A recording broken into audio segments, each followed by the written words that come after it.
is the superior sagittal sinus. If there was another one, it would be right here, and it would be the inferior sagittal sinus. This is choroid plexus. Here is the straight sinus, because it goes straight back. Runs into the confluence of sinuses. That's where they all come together, is the confluence. Okay. Other than that, you can't really see much else. Okay, but you can see the superior sagittal sinus on this guy. All right. The meninges are the membranous linings that line the central nervous system. Okay. The outermost layer is called the dura mater. The dura mater has several different outcroppings that separate one side from the other side. So going, let me use this one. Going from down the lateral sulcus, or the longitudinal sulcus, and separating one hemisphere from the other, just this part here, just this upper part, not the corpus callosum, because it's what joins the two. Okay, but it's going to be a deep invagination of the dura mater. Okay, it's called the falx cerebri. That means false cerebrum, or false cerebrum. It's just a big, deep layer of the dura mater that separates the left hemisphere from the right hemisphere. It does the same thing in the cerebellum. Okay, there's going to be, it's not as big, but it's going to go between the left and the right cerebellar hemispheres. It's called the falx cerebelli. And then there's one that goes between the cerebrum and the cerebellum. So if I got a piece of paper and stuck it right in between those two, that would be part of the dura mater that goes between the cerebellum and the cerebrum. That's called the tentorium cerebelli. Okay, those are all outcroppings of the dura mater. Okay, so now on a test, how do we answer it? Would we say? I literally get a piece of paper and I'll tape it on there, and you'll have to tell me what it is. There are pictures around somewhere. But I mean, do we say dura mater or the? No, just call it either the falx cerebelli, falx cerebri, tentorium cerebelli. How do you spell falx? Is it F-A? F-A-L-X. Oh, F-A-L-X. Yep. All right, so those are the three models that I have to tag, and then the rest of it is charts. Okay, so on the spinal nerves, the big things to know here, the big nerves, okay, sciatic nerve, ulnar, median, radial, okay. Also, this picture here. Okay, here we have ganglion that are right next to the spinal cord. What do you think that is? The spinal ganglion? Dorsal. Not dorsal. Here's the dorsal root ganglion right there. There's the dorsal root ganglion. So lying right next to it, that's the sympathetic chain ganglion. That's part of the sympathetic nervous system. Okay. So here we have ganglion from the sympathetic nervous system, but we have a good illustration of the spinal cord and the ventral and dorsal roots coming off of it. Dorsal root ganglion. So now we have a spinal nerve coming off.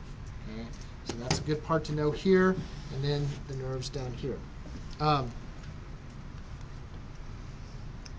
This also has cranial nerve number 1, the olfactory nerve, and then you can see the optic nerve coming back from the eyeball, which kind of is a big giveaway. On this chart, there's a lot of stuff on this chart. Okay. First of all, here is the dura mater. Okay. Here is a picture of the ventricles. More importantly, however, here's a picture of the dural sinuses. So we have the superior sagittal sinus. Between the superior sagittal sinus and the inferior sagittal sinus is the falx cerebri. Okay, you can see those. They don't go any further. The falx cerebri does not go down any further than right here, because this is where the inferior sagittal sinus is. Here's the inferior sagittal sinus. There's the falx cerebri. Okay. We have the inferior sagittal sinus runs back into the straight sinus. The straight sinus goes to the confluence of sinuses.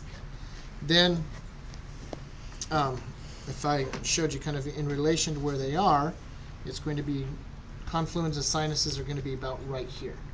Okay, then they're going to shoot straight out this way on your skull. Okay, those are called the transverse sinuses. And I do have a picture of that. It is right here. Okay, so if you're looking at the brain from the bottom, there's the confluence of sinuses. Going straight out this way is called the transverse sinus.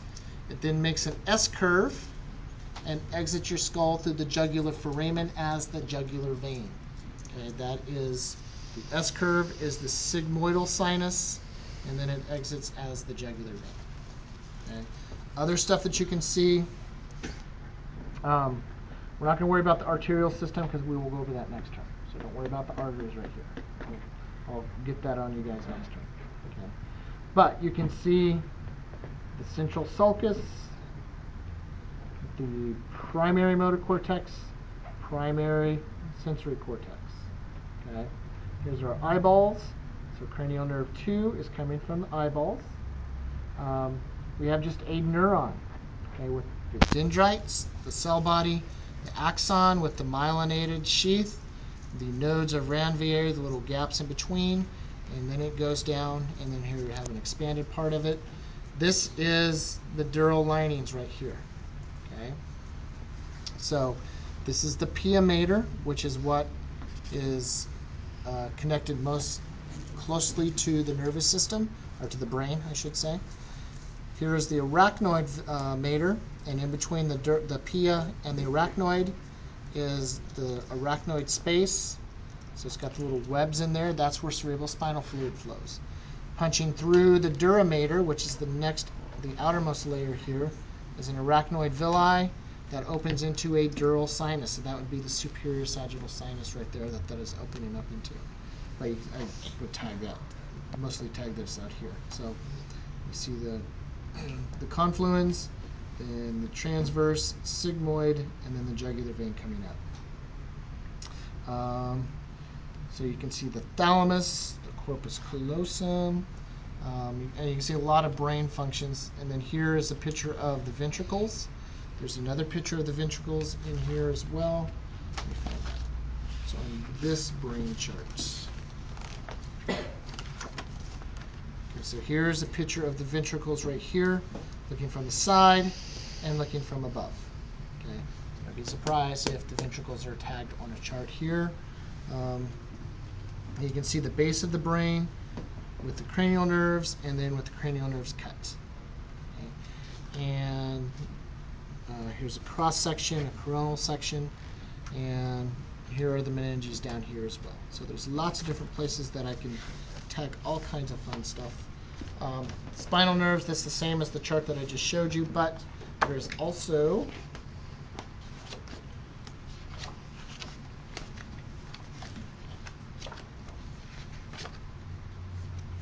where is the brain?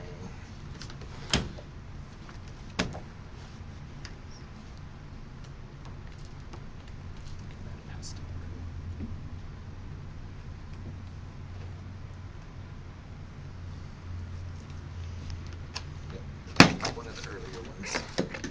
This is one right before it. So these two charts are also the same. Okay. So kind of depends on which one I want to use for tagging. But I will use all of these guys. And then the nervous system. Not really much else that you haven't already seen, but it does have the meninges in the spine. This is the autonomic nervous system. Basically, the only thing to know here, this is exactly like the picture in your book. Okay, so here's the thalamus, and the hypothalamus is just below it. Right. The parasympathetic nervous system is craniosacral. Okay, so its nerves come from the cranium and the sacrum. The sympathetic nervous system is thoracolumbar. Its nerves come out of the spinal cord in the thoracic region and the lumbar region. Okay. Sympathetic nervous system has very short preganglionic fibers